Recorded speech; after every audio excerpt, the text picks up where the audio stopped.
Lévi, qui était le porte-parole du gouvernement israélien sous le premier ministre israélien Benjamin Netanyahou depuis le début de la guerre jusqu'en mars de l'année dernière. Bienvenue à nouveau sur Newsday. Que diriez-vous de l'ambiance en Israël aujourd'hui, au deuxième anniversaire de ces attaques? Il y a des sentiments partagés en Israël aujourd'hui. D'une part, c'est la fête juive de Sukkot et beaucoup de gens essaieront de la célébrer du mieux qu'ils peuvent. Mais il y a aussi de la colère, un traumatisme persistant après ce qui a été le jour le plus sombre de l'histoire de notre pays. Les gens se souviennent comment ils ont bondi du lit le matin au son des sirènes annonçant les milliers de missiles que le Hamas a lancés sur Israël. La peur en regardant les informations et en comprenant l'ampleur de l'invasion du Hamas et de ses atrocités barbares, mais aussi un optimisme prudent que le cauchemar commencé par le Hamas il y a 2 ans lorsqu'il a perpétré le massacre du 7 octobre et plongé la région dans une guerre qui a vu Israël attaquer sur 7 fronts. Un optimisme prudent que cela pourrait enfin toucher à sa fin et que le Hamas pourrait enfin être prêt à libérer ses otages qu'il affame et torture dans les cachots sous Gaza. Et il semble clair, d'après les sondages d'opinion, que les Israéliens en ont assez de la guerre maintenant. Ils veulent que ce conflit se termine, n'est-ce pas?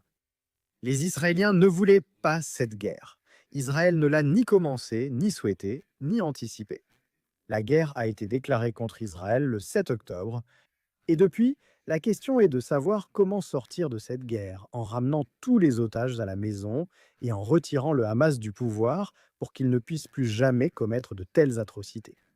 La première chose que le Hamas a faite, après avoir envahi le 7 octobre, a été de menacer de recommencer le 7 octobre, le millionième octobre, encore et encore, jusqu'à la destruction d'Israël. Les Israéliens ne se font aucune illusion sur l'organisation terroriste monstrueuse qui gouverne Gaza, et sur ses projets d'utiliser cela comme tremplin pour d'autres attaques contre des civils israéliens. Et maintenant, nous en sommes à un point où une combinaison de pression militaire et diplomatique a isolé le Hamas. Donc même ses sponsors étatiques, le Qatar et la Turquie, lui disent eux que la partie est terminée et l'incitent à accepter une rançon pour les otages, ainsi qu'un plan pour mettre fin à la guerre. Cependant, plus d'otages ont été libérés par des moyens diplomatiques que par des moyens militaires. Quand le conflit a débuté, Benjamin Netanyahou, vous nous avez dit ici que les deux buts étaient de libérer les otages et d'éliminer le Hamas. Pourtant, 2 ans plus tard, aucun de ces objectifs n'a été pleinement atteint, n'est-ce pas? Parce que nous venons d'entendre il y a environ 1 heure l'armée israélienne dire qu'un projectile a été tiré depuis le nord de Gaza vers Israël lors du deuxième anniversaire. C'est exact. Ce matin, Hamas a lancé une roquette sur l'une des communautés qu'il avait attaquées lors du massacre du 7 octobre. Il y a quelques jours, Israël a découvert 2 tunnels à Gaza sous des hôpitaux. Cela montre que l'armée terroriste du Hamas a été fortement affaiblie et n'est plus la force professionnelle d'autrefois. C'est un groupe de guérillas menant une guerre urbaine, mais il est encore bien debout. Et même s'il y a un accord pour mettre fin à la guerre, le Hamas devra tout de même être démantelé, sinon la prochaine guerre ne sera qu'une question de temps. Quant à la question des otages, le Hamas a pris ces otages afin de les utiliser comme assurance pour pouvoir survivre à la guerre qu'il a déclenchée. Depuis le début, il y a eu des exigences pour qu'Israël paie une rançon qui laissera le Hamas au pouvoir et libère des terroristes condamnés ayant du sang sur les mains. Ainsi, le Hamas pourra recommencer à préparer le prochain massacre. Maintenant, vous avez raison. Des otages ont été libérés lors de missions héroïques de sauvetage de Tsahal. La grande majorité ont été sauvés parce qu'Israël a payé une rançon. Cette rançon impliquait la libération de terroristes, y compris des terroristes ayant du sang sur les mains, qui purgeaient des peines de prison à perpétuité. La rançon comprenait la première et la deuxième étape, mettant la guerre en pause.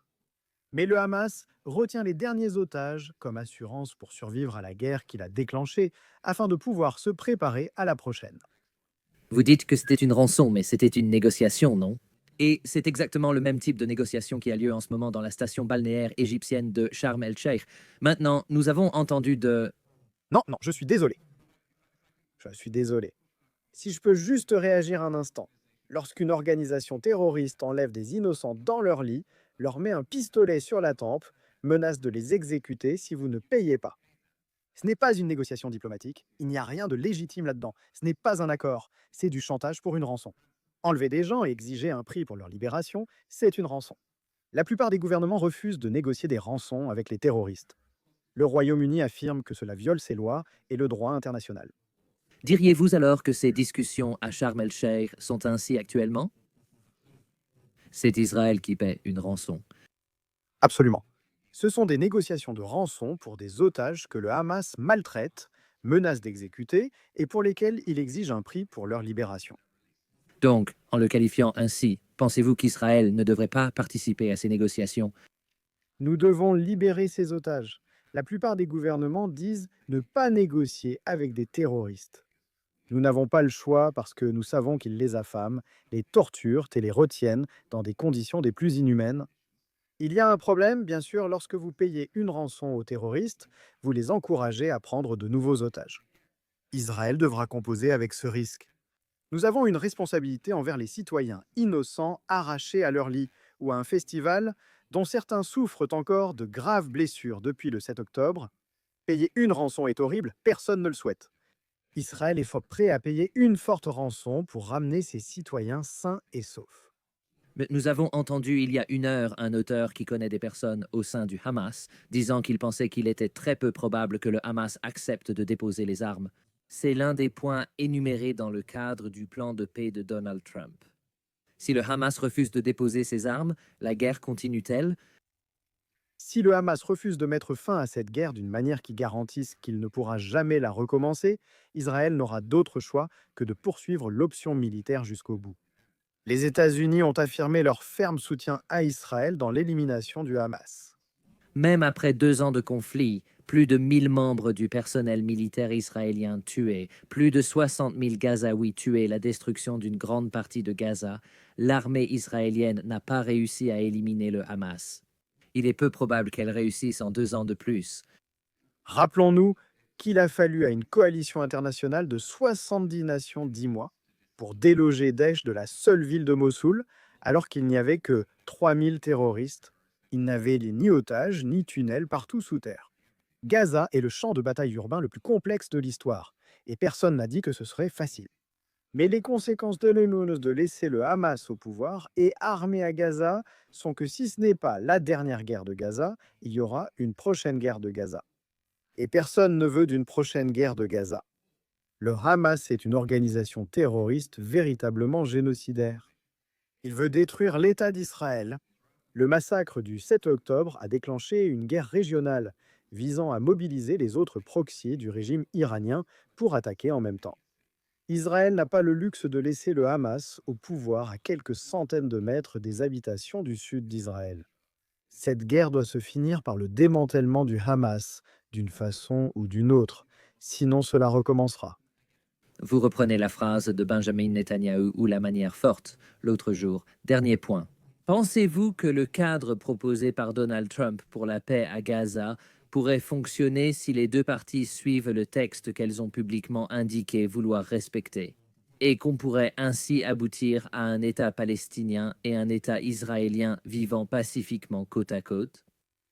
Je pense que le plan de Donald Trump pourrait marcher si les parrains étatiques du Hamas, surtout le Qatar et la Turquie, maintiennent leur pression et précisent clairement qu'ils n'accepteront pas la poursuite de cette guerre. Ils veulent que cela cesse, ce qui demande que le Hamas s'engage dans le désarmement et la démilitarisation.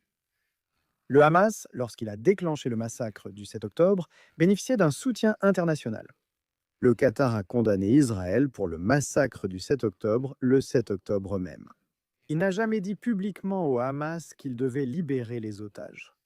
L'administration Trump semble désormais mobiliser le Qatar pour faire pression sur le Hamas.